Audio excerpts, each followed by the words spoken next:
আসসালামু আলাইকুম। আজকে আমি আপনাদেরকে নিয়ে আসছি আমার অন্য একটা জমিনে, যেটা স্থান হচ্ছে খাগাইল পাম্পের অপোজিট সাইডে। এটাকে বলা হয় খাগাইলের উত্তরদরম।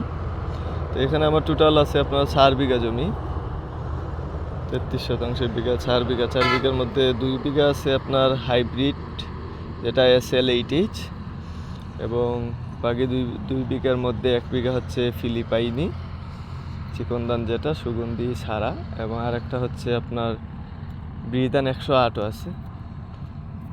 আর এখন আমি আপনাদেরকে দেখাবো হাইব্রিড SL8H যে ধানটা, এই যে আপনারা দেখতে পাচ্ছেন, এটা হচ্ছে আমার হাইব্রিড SL8H।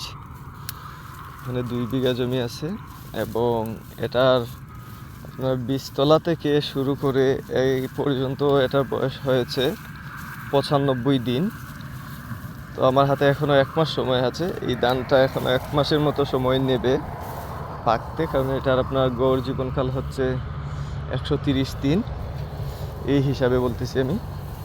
তো ধানটা আলহামদুলিল্লাহ খারাপ হয় নাই, অনেক ভালো হয়েছে। একটা মজার বিষয় আমি আপনাদেরকে বলি, এই জমি আর আমার উপরের যে জমিটা আমি আপনাদেরকে আগে 2টা ভিডিওতে দেখিয়েছি, রটমিনিকেট এবং বিধান 108, এই 2টা জমির সাথে যদি আমি কম্পেয়ার করি, তাহলে এই জমিটা হবে বেস্ট উর্বর জমি।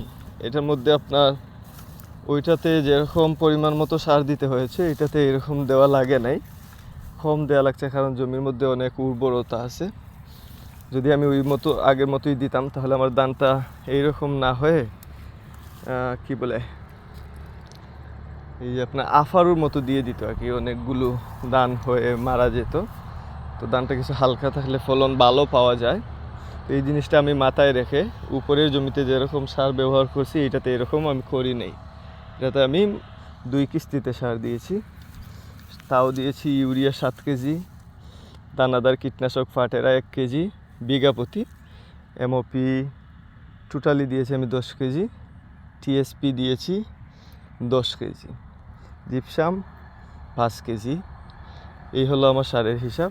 আর আমি এখানে 2টা স্প্রে করেছিলাম, একটা দিয়েছিলাম ব্লাস্টের জন্য স্টেঞ্জা, এবং আরেকটা স্প্রে দিয়েছিলাম আমি বীরতাকু, যেটা মাজরা পোকার জন্য। এই 2টা স্প্রে করা হয়েছিল, আর কোনো স্প্রেও করা হয় নাই। তো এই পর্যন্ত আমার ধান। আর এই জমিতে আমার সবচেয়ে খরচও কম হয়েছে ইনশাল্লাহ, ধানও আলহামদুলিল্লাহ যথেষ্ট ভালো হয়েছে।